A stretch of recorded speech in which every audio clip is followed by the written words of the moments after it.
She's ours now. His brothers dragged a widow off Calderfield's boardwalk, and what happened next, none of those men saw coming. Her name was Ruth Ellory.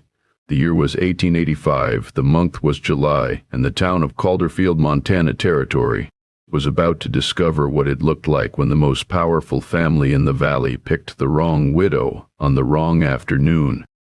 If you believe one quiet man standing in the right place at the right moment can change the whole shape of a day, partner, stay with me. Subscribe to the channel if you're new, and tell me in the comments where you're listening from tonight. What time is it where you are? I'd genuinely like to know. Now, let's go back to the summer of 1885, and let's start from the beginning. The town of Calderfield had a name on a sign at the edge of the road, but everybody who had lived there long enough understood that the sign was a courtesy. The real name of the place was Vane. The Vane family owned the land the town was built on. They owned the bank inside the stone building on the south end of 2nd Street, the only mill of any size within 40 miles, and the only stockyard worth bringing cattle to in the whole valley.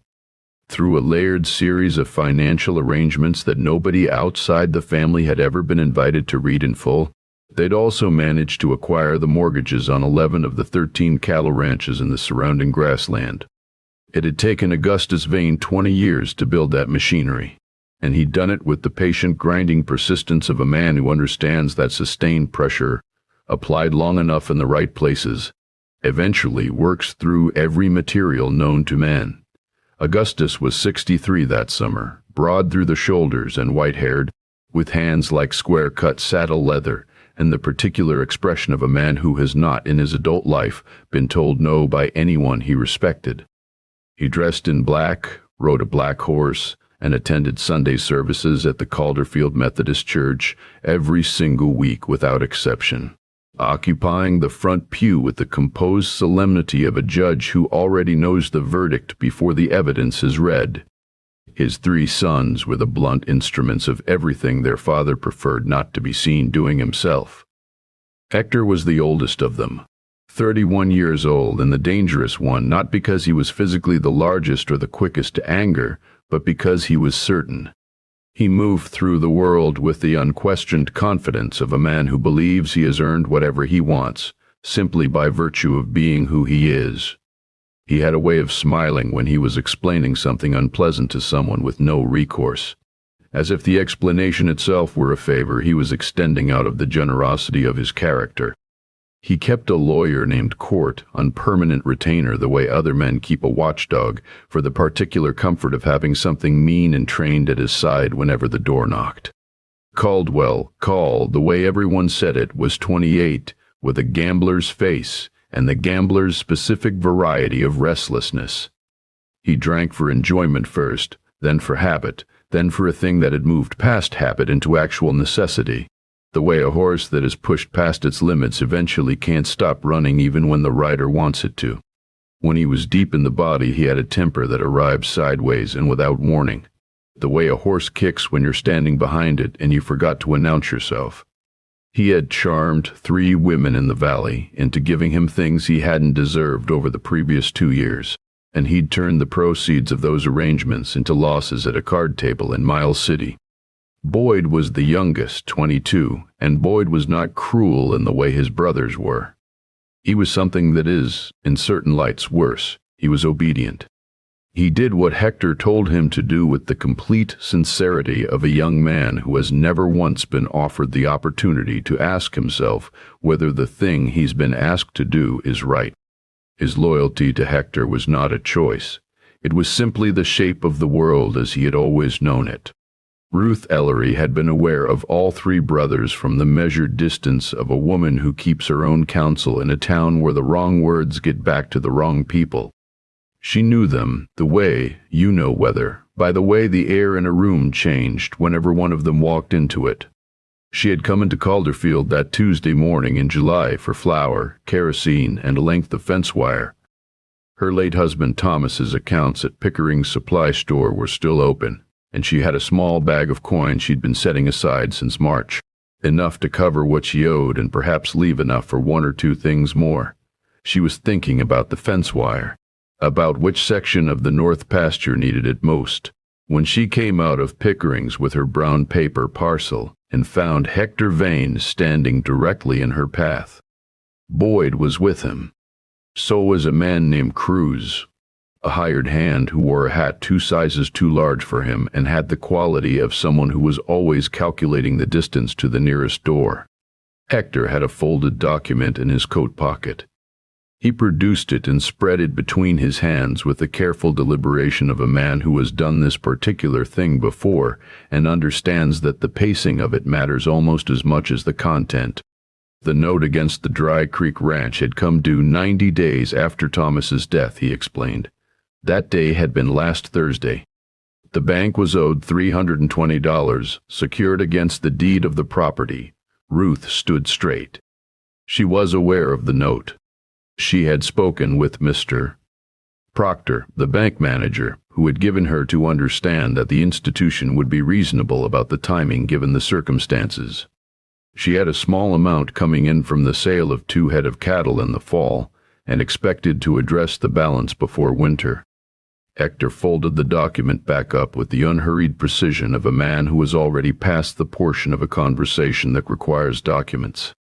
Proctor didn't make those decisions. He did. She pointed out that he was not the bank manager. He agreed with that pleasantly, in the way a man agrees with a technically true statement that is also beside the point. Not the bank manager. The bank. The note carried a personal security clause, he continued. Thomas had been made aware of that clause when he signed the agreement. In the event of default, the financial institution was authorized to claim assets from the borrower's estate, including personal assets, to satisfy the outstanding debt. You cannot claim a person as an asset, Ruth kept her voice level. The boardwalk had gone quiet around her, the particular silence of people who are paying close attention while pretending not to. Hector smiled. Not a cruel smile, which would have been easier to bear, a patient one. Not a person, he said. A debtor. He glanced past her shoulder at Boyd and Cruz and gave a slight nod of his head. Boyd caught her arm above the elbow with the matter-of-fact grip of someone executing a task he's been assigned. Cruz took her other side, and Hector turned to face the watching length of Calderfield's main boardwalk and made sure everyone in hearing range could hear it clearly. The words rang out. The boardwalk held. A woman near the dry goods store lifted a hand to her mouth and looked away. A man in a farrier's apron found something absorbing in the space between his boots. 2 boys playing near the water trough went entirely still, watching with wide blank eyes the way children watch things they half understand and won't forget.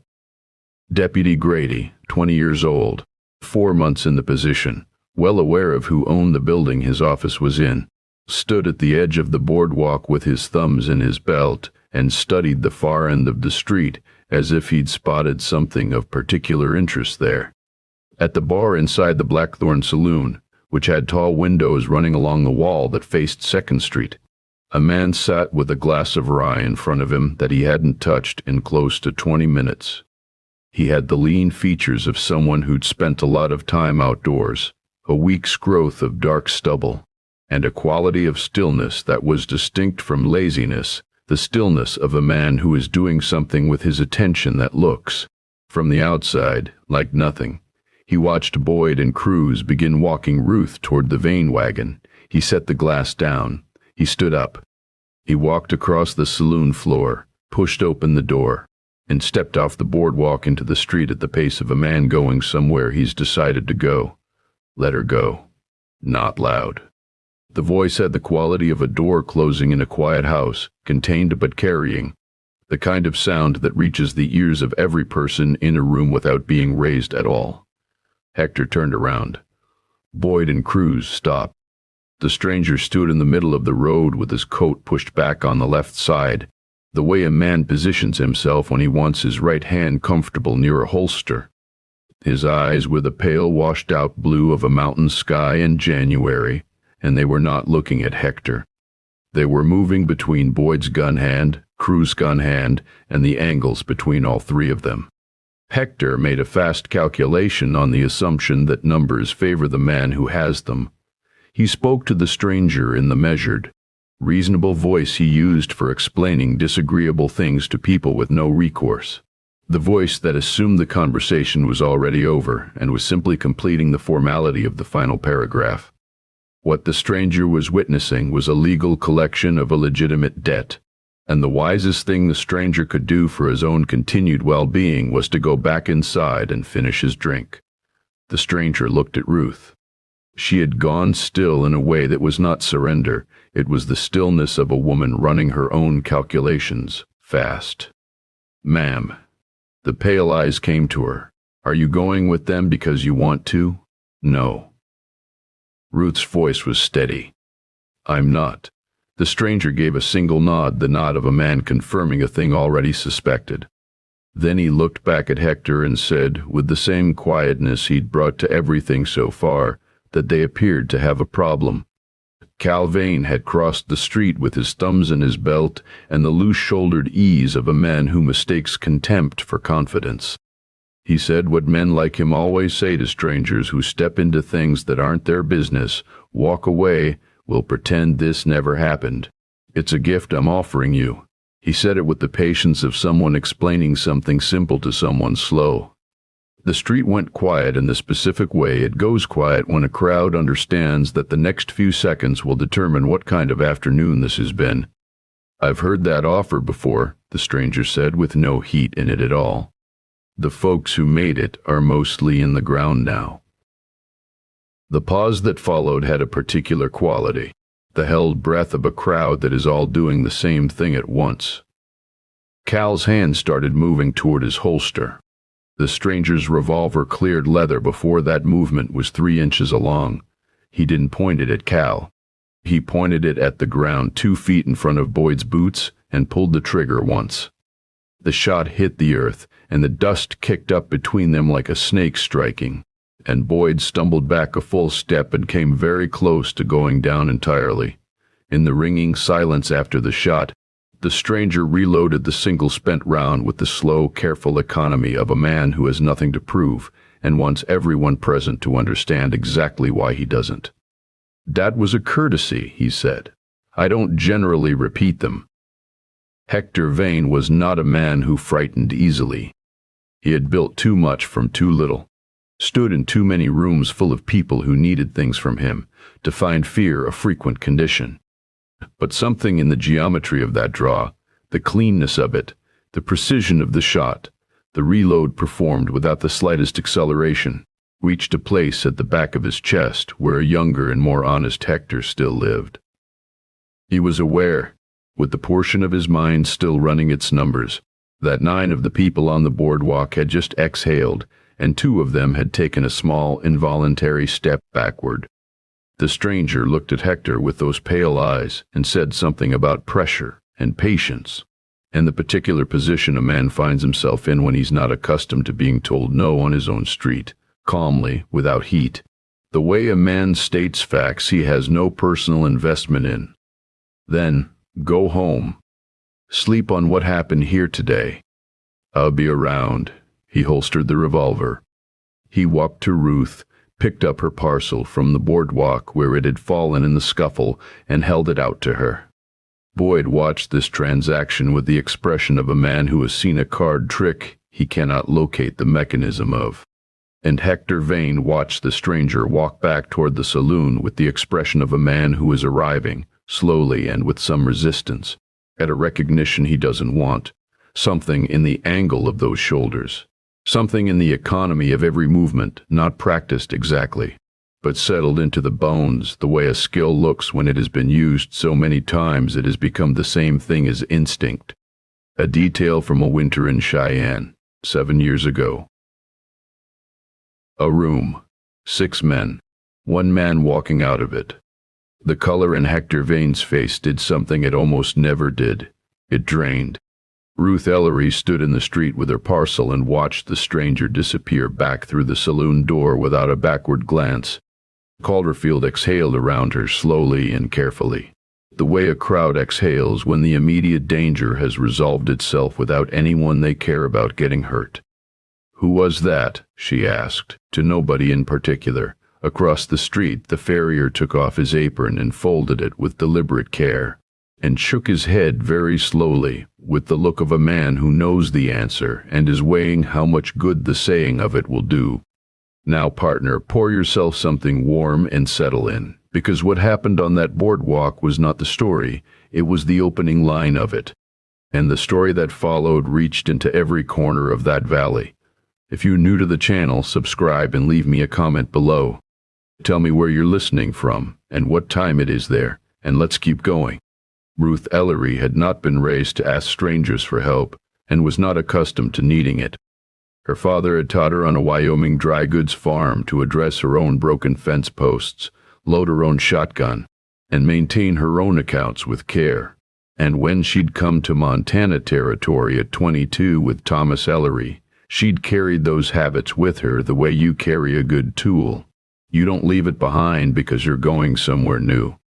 They'd built the Dry Creek Ranch from a shell of a homestead claim and 6 head of cattle into something that, in a good year, cleared enough to carry them through the next one. Thomas was methodical and careful, and he had loved her in the quiet, consistent way of a man who doesn't make speeches about it but shows up every morning before sunup regardless of the cold and doesn't ask to be thanked for it. The cough took him in April. 3 weeks from the first night, he couldn't sleep through it, to the morning Ruth carried the last of the pine boards to the flat behind the barn and put him in the red soil.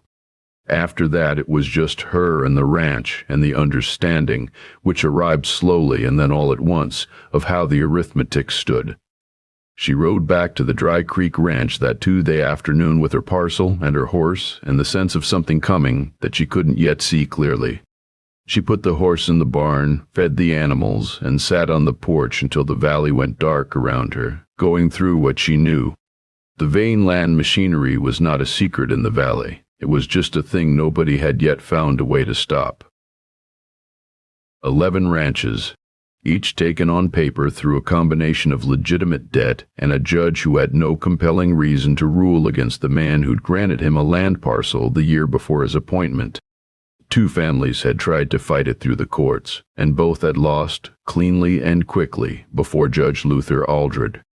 The surviving families watched and did their arithmetic and understood that the choice was between losing the land on paper or losing it later on worse terms. She was sitting at the kitchen table with the loaded shotgun in front of her when she heard hooves in the yard. She waited. A voice low and steady, Cole, coming in slow. He came through the door with his hat in his hand. That single gesture alone distinguished him from most men in Calderfield, and glanced at the shotgun on the table and said the word good in the quiet way of someone who means it. He sat across from her and said what he come to say directly, without softening the portions that didn't have soft versions. His name was Harlan Cole. He'd been in the employ of the Vane family in 1879 for what had been described to him as a range dispute resolution job in Wyoming territory. The job had gone considerably further than a range dispute. There were things he'd done in that employment that he was still carrying and would be carrying for whatever time he had left. He had planned to ride east in the morning, had made that plan clearly in his mind, and had every intention of following it. He was not going to ride east in the morning. Hector Vane had recognized him on the street, or was in the process of recognizing him, and by tomorrow would be certain of exactly who was sitting in the Blackthorn saloon. That meant Ruth was not safe at the Dry Creek Ranch without someone who understood what was coming, and Cole was not in a position to leave her that way. He stopped when he was done and waited. Ruth looked at him for a long time. He didn't flinch and didn't fill the silence. There was something in that quality, in the flatness of the admission, the complete absence of any machinery of self-justification or speech about wanting to make things right, that she found more credible than anything elaborate would have been. A man who tells you exactly what he did without adding anything to cushion it is generally not lying about the rest of it. She set the shotgun against the wall. "What do you think we should do?" he told her plainly. They shouldn't wait for the Vanes to come with numbers, because the numbers would be sufficient and the waiting would give those numbers time to grow. The smarter approach was to make visible what the Vane family most needed, kept invisible, not simply run them off the valley, which would accomplish a season's delay at best, but expose them completely to an authority that owed Augustus Vane nothing. The land conspiracy ran on paper. Deeds, loan documents, the secondary arrangements through the court, the pattern of acquisitions across 11 ranches in 4 years. Put that paper in front of the right territorial official, and the machinery stopped permanently. He said he thought he knew where the paper was. They talked until past midnight. Ruth had a precise, organized mind that moved fast without wasting steps, and Cole sat across that kitchen table in the lamplight and found something he'd almost completely lost track of: how much more efficiently a problem moves when there are two people working it from both ends. He'd been alone long enough that the habit had settled into something he'd started to mistake for an actual preference. He slept in the barn. He was up before Ruth the next morning, and he spent the early gray hours thinking through what he knew about Hector Vane's particular variety of pride. Hector was a planner. He was not a man who moved on instinct or passion. He moved on calculation, on the assembly of sufficient force before the application of it. Which meant he wouldn't come himself, and he wouldn't come stupid. He would come with numbers, and he would come at a time he calculated to be advantageous, which in territory like this almost always meant night. Cole also thought about the third son, Boyd. Boyd was the one he'd watched most carefully on the street. The other two, Hector's certainty, Cal's contempt, those were familiar textures, easy to read. Boyd was something different. Boyd had the look of a young man who had done what he was told his entire life and was beginning, somewhere very quietly at the center of him, to wonder whether the things he'd been told were actually true. That kind of uncertainty, Cole knew, could go in any direction. It could be suppressed back into obedience. It could be hardened into something worse. Or, on rare occasions, given the right kind of pressure from the right direction, it could break through into something worth having. He filed that observation away and went to work on the fence lines. The next 2 days moved with the specific quality of weather that everyone in a valley can feel building before anyone can actually see the clouds. Cole spent Thursday morning walking the fence lines and the road approaches the way a man does when he isn't thinking about fence lines at all. He identified the choke point where the main road bent between a rock outcrop and dense scrub pine. He traced the dry creek bed that ran north of the property to where it came within 50 yards of the access trail. He noted the stone well house to the east of the main barn, its walls 18 inches thick, empty since the previous summer. In the afternoon he drove 2 posts into the creek bank and strung wire between them at shin height, dark enough wire that it wouldn't catch the moonlight. He ran rope from the wire along the ground to a line of tin cans he'd found along the barn wall, loaded 3 stones each. Ruth came down from the porch and stood beside the arrangement with her arms crossed, studying it. Thomas had used the same setup to keep the young calves from pushing through the south fence, she said. Same wire. Same stones. Works on more than calves.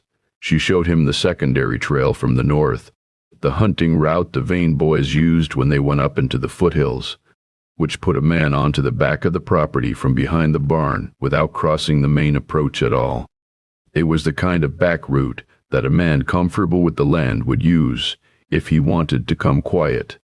Cole stood where she pointed and worked through the angles in silence for a moment, reading the tree line, the slope of the ground, the distance to the barn. She walked him to where the trail came out at the edge of the pines, and he stood there and looked at the yard from that angle, which was a different problem than the angle from the road. He spent time with it. Later that afternoon, after he'd addressed the north trail with its own layer of preparation, loose gravel raked across the surface about 30 yards in, the kind of noise that cannot be avoided at any pace above a slow walk without a lantern you'd never carry on a night raid. He came back to the house and wrote the note. 3 lines on a page from Ruth's kitchen ledger. He told Hector that he was aware of the nature and extent of the 11 land acquisitions over the previous 4 years, that he had prepared a written account with sufficient specificity to interest a territorial marshal considerably, that if the Ellory deed and 5 others were not released clear and free of encumbrance by Friday, That account would be on the morning stage to Helena. Ruth read it before the wax was set. "This will make him very angry," she said. "That's the purpose. Angry men make noise, and noise tells you exactly where they are and what they're most afraid of losing." He sent it by a boy who ran errands for a half-dime, and by that evening Hector Vane was in the parlor of the Vane house on the rise at the north end of town, conducting an inventory of what he knew about Harlan Cole. What he knew was this: Cole was 43 years old and had been working in the territories since before the end of the war. Texas, Wyoming, Kansas, he had operated in all of them. He was the man the Cheyenne newspapers had written up in the winter of 1878, when 6 hired guns had drawn on him in a closed room, and the outcome of that room had come out substantially different from what the 6 men had anticipated. He had supposedly died in a territorial prison 3 years later. He hadn't. And for 2 years in the late 70s, he had worked directly for the Vane family, which meant he knew the internal geography of the family's business arrangements in ways that no lawyer could easily contain. Augustus Vane heard all of this from his corner chair without changing his expression in any detectable way. He set down his brandy glass on the side table with a precise, deliberate motion. He asked how many men Cal had ready in Miles City. Hector told him 9. Augustus picked up the glass again. "Get them here by morning," he said. "And do not make the same mistake with this man twice." What Augustus did not say, and what Hector understood without needing to hear it, was that the family was now operating on a compressed timeline. The wire Cole had sent, or would send, or had threatened to send, was not a bluff. Hector knew enough about the man from Wyoming to know he didn't use threats as conversational furniture. If Cole said the marshal would hear about it, the marshal would hear about it. That left, at most, a few days before the wrong kind of attention arrived in Calderfield. 9 men. Night. The ranch. Take the problem off the board before any letter reached Helena, and whatever Harlan Cole knew about the Vane family's land arrangements would die in the dark with him. It was a plan that assumed 9 trained men were sufficient for one. It was a plan built on a mistake. Ruth spent Thursday afternoon on a careful errand of her own. She rode around the back of town to a house on the alley behind the bank building, belonging to a woman named Cora Ben, who took in laundry for half the businesses on 2nd Street and whose kitchen window had an unobstructed view of the Vane office entrance above the bank. Cora was not a gossip. She was something more useful, a careful, consistent observer who understood which facts were worth holding on to. Cora had been watching the Vane building with the quiet, accumulated patience of a woman who had spent years learning which facts were worth remembering. A rider had come from Miles City the previous afternoon with something for Hector, a leather envelope, Cora thought, though she'd only glimpsed it. Judge Aldred had been at supper at the Vane house on Wednesday evening, and Boyd had been seen carrying a lockbox from the bank to the family house that same morning, the kind of box made to look like nothing special. Solid dark wood, but heavy enough that he'd carried it with both hands and had been careful with it on the steps. Cole listened to all of this when Ruth came home. He sat with it for a while in the way he sat with information, quietly, turning it over. A lockbox move from a vault to a house told a specific story. Augustus didn't trust the bank vault to hold against a federal search warrant, which meant the most sensitive materials in the Vane family's collection, the ones that would do the most damage if a territorial marshal saw them, were now in a location Augustus personally controlled, in a building that would require considerably more than a banker's key to access. He'd move the paper because he was afraid, and the thing he was most afraid of was not Harlan Cole in a gunfight. It was Harlan Cole in a courtroom with a stack of documents and a witness who'd been waiting years for someone to ask the right questions. That evening Cole worked through the property's defensive geometry. He scattered loose gravel on the north trail about 30 yards into the tree line, the kind of surface that announces a person even on a dark night. That cannot be avoided without a lantern you're not going to carry if you're coming quiet. He stretched dark twine between 2 posts at the main gate at chest height on a horse.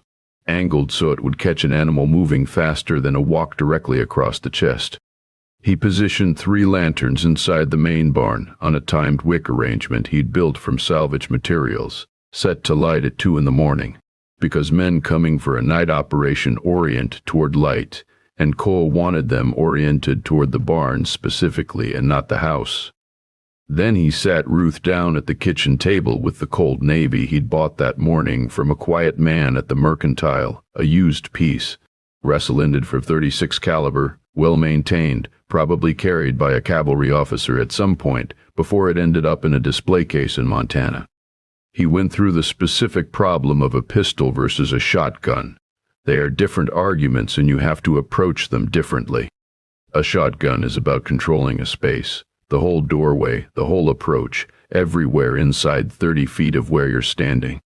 A pistol is about controlling a single point in space, a specific target at a specific distance, and the accuracy required is entirely different. The grip is different, the breath is different, the way you follow through after the shot is different. He corrected her grip twice, without preamble or cushioning, in the way you correct something that will get a person killed if it stays wrong. She adjusted both times immediately without argument. On the 4th try, she put 3 rounds inside a circle roughly the size of a hat crown at 20 feet, and he said, "Good," once, with the particular flatness of a man who uses the word selectively enough that it carries weight. Ruth lowered the pistol and stood looking at the mark on the fence post for a moment. The light was going long and golden across the pasture. She asked what would happen on Friday. He told her. Either the Vane family would concede to the terms in the note, which they wouldn't, because Hector wasn't built for concession, and Augustus had the capacity to call it a temporary setback and regroup, or they'd come to the ranch. When they came, they'd come in the dark, and they'd come expecting the ranch they assumed it was, 1 man and a widow and no particular warning system. "This is the place they'll choose," Cole said. "We've just already chosen it ourselves." He spent the remaining daylight walking the barn interior, deciding where the lanterns would do the most useful work at 2 in the morning, and thinking about angles. Friday came in cold for July. The mountains to the west still held the last of the snowcap, and the valley below had the sharp, still quality of early frost. And Cole sat on the porch with a cup of coffee after dark and listened to the darkness, the way a man listens when the darkness is the only newspaper available. He heard them at 10 minutes past 2 in the morning. Not the approach, the gravel scatter on the north trail, which made a dry, rustling sound in the dark that was like rain without any sky to fall from. A man's voice barely above a breath, sharp and involuntary, the specific sound of someone whose boot has found unexpected noise. "North Trail," Cole said quietly and stepped off the porch.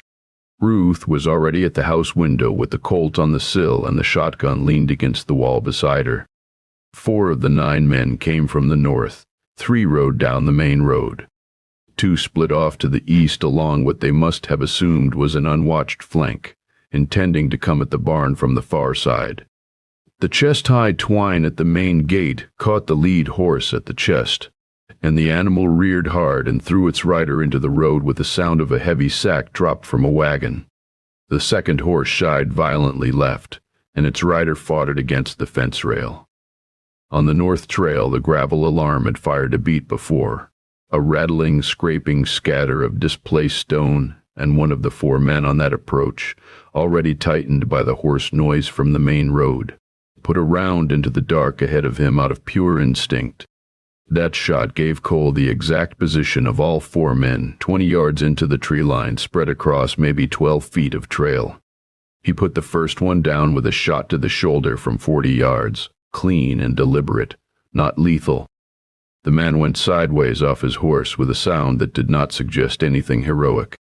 The other 3 scrambled into the trees and began firing at the approximate location of Cole's muzzle flash, a reasonable instinct and a wrong one, because Cole had already moved 8 feet to his left before the smoke from his own shot had cleared, and the return fire found the well house wall in exactly the location a man would have been in if that man had not moved.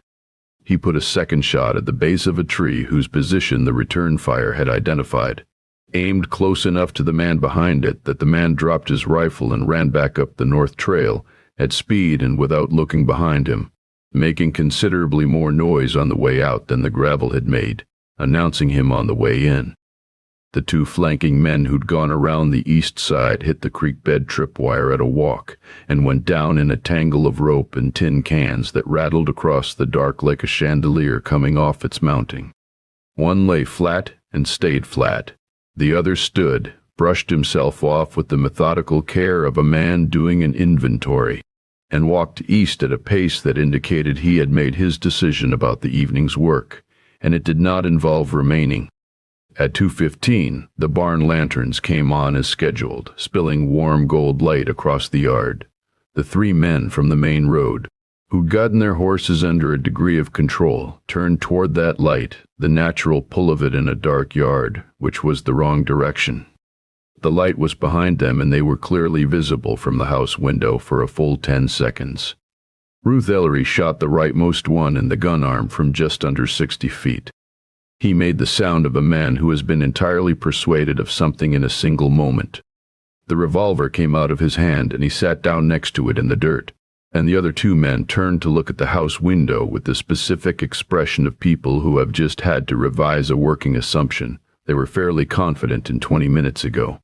Cole stepped out of the dark behind them. Drop them. They dropped them. By 2:30 the yard was quiet. 4 men sat in the barn on Cole's rope, wrists behind them, with the subdued demeanor of people who have been through an educational experience. 3 had departed the way they came. 1 was somewhere east of the property by voluntary choice. The man Ruth had shot sat in the yard with his arm in his thoughts, and a running commentary on his recent decisions that was both loud and sincere. Cole looked through the open barn door at Ruth. She was still holding the Colt at her side, and her hand was steady, and her eyes had the look of a woman who has just crossed a line for the first time, and is standing on the other side of it, realizing that the other side has its own texture. "You did right," he said. "I know." A slow breath, knowing it doesn't settle the whole thing. No. It takes a while. They stood in the quiet for a moment, the barn lamp throwing long shadows across the yard, the valley dark and still around them. Cole rode into Calderfield before 7 the next morning. He went directly to Yates, the telegraph operator, whose small office sat beside the hardware store and whose professional discretion was well established, and sent 7 words to the territorial marshal in Helena, a name, a town, and the word urgent. Then he went to the Blackthorn saloon, ordered coffee, and sat in his usual place near the window. Hector Vane came at 9. He came alone, which was more information than his face provided. He sat down across the table and looked at Cole with the expression of a man reviewing an account that won't balance. He was not the man who'd stood on the boardwalk 2 days ago, full of certainty and smiling. He was a man who'd run the arithmetic on a problem and arrived at a number he hadn't wanted. Cole laid it out the way he laid most things out, without urgency, without theater. The wire had gone to Helena at 7 that morning. 4 of the 9 hired men were currently sitting in a widow's barn, and at least 3 of them would be willing to have a productive conversation about who had arranged their employment and what the terms of the job had been. A man was on his way from the capital who had no existing professional relationship with Judge Aldred, and that man would want to look at the paperwork behind 11 land acquisitions made over the previous 4 years, and would be particularly interested in the contents of the lockbox that Boyd Vane had carried from the First Calderfield Bank to the family's private residence the previous Monday morning. Hector's hands lay flat on the tabletop. The expression on his face was the expression of a man looking at a ledger that has arrived at a number he cannot alter. He asked what Cole wanted. Cole told him, without decoration, the Ellory deed released clear and unencumbered today. 5 additional deeds inside 48 hours, the Greenfeld Ranch, the Harker family's property, and 3 others currently under Vane paper that hadn't yet been transferred through Aldred's court.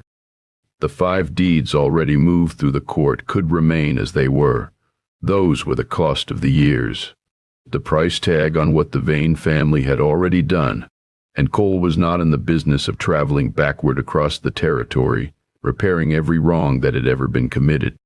He was in the business of stopping this particular wrong at this particular moment.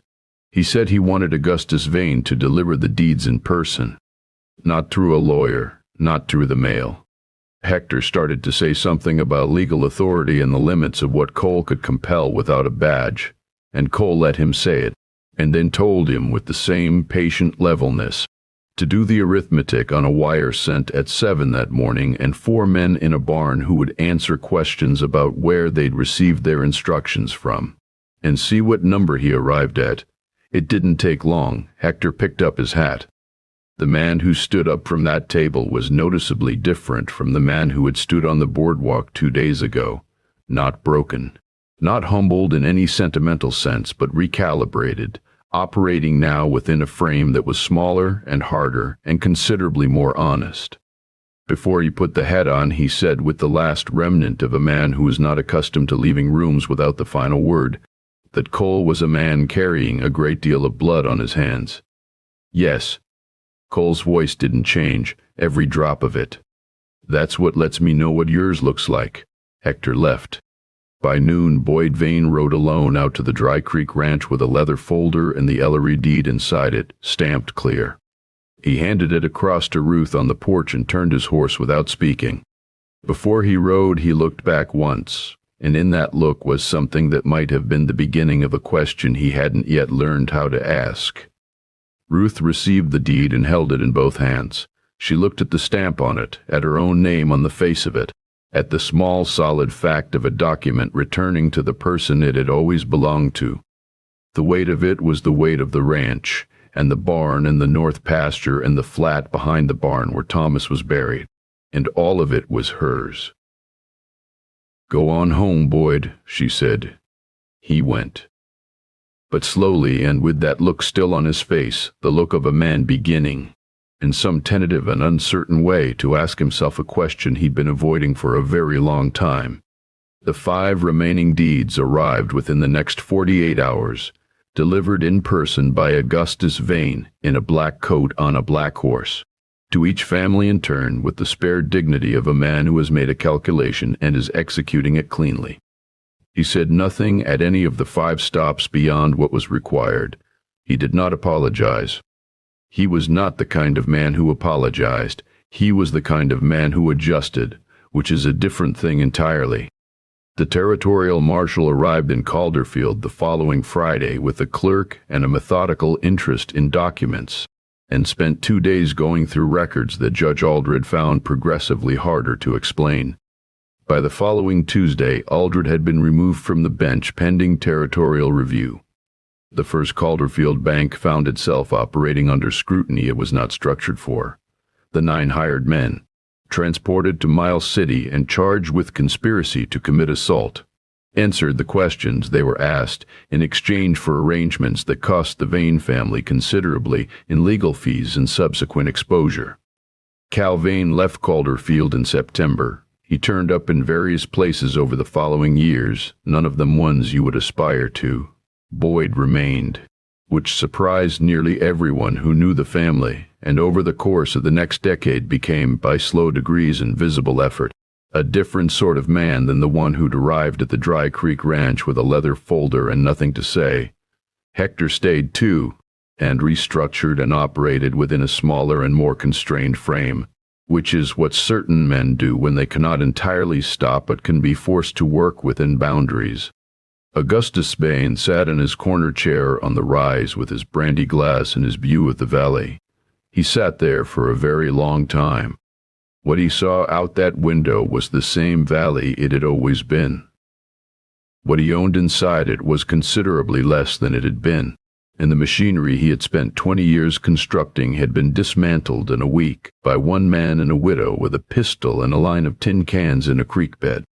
He did not begin again. Cole spent 3 more days at the ranch. There was a fence post on the north line that had been listing since spring, pulling the wire with it. There was a loose board on the porch steps, the second one from the top, that flexed underfoot and would eventually split through. There was a barn door hinge that had been complaining for 6 months, and had apparently been suffered in silence because the list of more urgent things never quite came to an end. He fixed each of them, one at a time, without discussing them with Ruth, the way you address things that simply need addressing. On the last evening she brought coffee to the porch, and they sat in the cooling air watching the western mountains go from gold to purple to a dark they couldn't quite see the end of. You could stay, she said with the directness that was simply her nature, no decoration on it, no retreat built in. Cole was quiet with the mountains for a while. He was aware of the pull of it, the porch, the coffee, the woman beside him who had stood at a window with a borrowed pistol in the dark and made the right call and was still upright and clear-eyed on the other side of it. He was aware that the pull was real and that it meant something and that part of him wanted to answer differently than he was going to answer. "A man carries what he carries," he said finally. "A place that takes him in takes the rest of it too. The trouble that came here had a specific shape and a specific direction. The kind that comes looking for me next won't always be that clean." "The trouble already came here," she said, and there was no argument in it, just the fact, one time, one direction. Something I could map out in advance and put wire across in a creek bed. He looked at the darkening ridgeline. "The next variety doesn't always come from a direction you can prepare for in daylight." She was quiet for a moment, holding her cup. "Is that the whole reason?" He turned to look at her. She was looking back at him, direct and without pressure, the way she did most things. Between them there was a length of quiet that held a number of things that neither of them was going to name, because naming them would require a different kind of conversation than either of them could have at this particular junction of their lives. "Partly," he said. She nodded. A single nod, the kind that accepts an honest answer without requiring anything more from it. "Then I'll say thank you." She wrapped both hands around the coffee cup, feeling its warmth. "You don't owe me that. I know I don't." A small pause. "I'm saying it because I want to, not because I owe it." He left in the gray light before sunrise, in the hour when the stars are still in the sky and the eastern ridge is just beginning to come apart from the darkness around it. He went quietly as he did most things, without ceremony. Ruth stood on the porch. She watched the road until the sound of hooves had gone entirely, and the dust over the trail had settled, and there was nothing to watch except the valley slowly coming into its morning light. Then she went inside, made breakfast, and sat at the kitchen table with a sheet of paper and a pen and wrote 3 letters. One to the Greenfeld family, one to the Harkers, one to the widow Brill whose ranch sat a mile up the north road. She wrote that she had some thoughts about a cooperative grazing arrangement for the following spring, that she'd be glad to discuss them over a meal before the cold came in, that she thought it might be worth the families in the valley starting to do some things together rather than each one of them alone. 3 letters came back within a week. The 4th family came in person. The following September, a schoolhouse went up on the south end of the Dry Creek Road.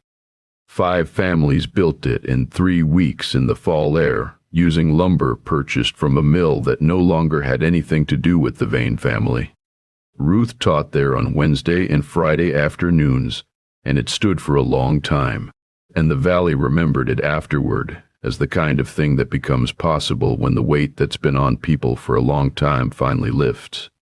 "Now, partner, I've sat by a great many fires over a long life, in a lot of different places.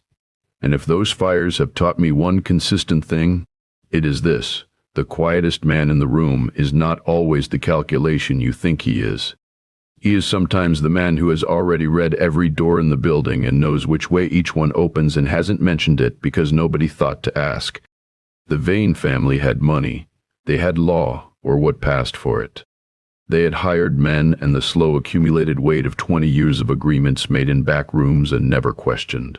What they did not have, on that Tuesday morning in July 1885, was the judgment to look a second time at the man sitting alone at the far end of the bar with a glass of rye he hadn't touched. That was the mistake. And it was not a recoverable one. There are men in this world who do terrible things, and carry those things without ever setting them down, who don't ask to be forgiven because they don't believe forgiveness is the point, who take whatever small balance of good they can put back into the world and leave it there without ceremony or acknowledgement. I'm not here to tell you those men are heroes. I don't think there's a clean name for what they are. But I know that when one of them steps into a street where nobody else will, and stands in the space between a woman and the men who intend to use her, you find yourself grateful that there are people shaped like that, even if you can't say exactly what shape that is. Ruth Ellory kept the Dry Creek Ranch for 31 more years, until she was 57 years old, and when she sold it in 1916, she sold it to the youngest son of the Greenfeld family, which was the kind of continuity the valley had never had under the Vanes, and would not have had if things had gone different on a Tuesday morning in July. The man who called himself Harlan Cole rode east. I don't know where the road took him. I'm not certain he knew either. Some men are most themselves when they're moving, and that's not a tragedy, it's just a particular shape of life, and you learn, if you live long enough, to recognize it. Partner, if this story found something in you tonight, subscribe to the channel and leave a comment. Tell me where you're listening from, what time is it there, whether it's morning coffee or something that came later. Hit the like button too. It matters more than you know. Until our trails cross again, keep your powder dry and your soul honest. This is a work of original fiction. All names, characters, events, and institutions depicted are entirely invented for entertainment purposes and bear no intentional resemblance to real historical persons or events. This story was written with creative assistance from artificial intelligence.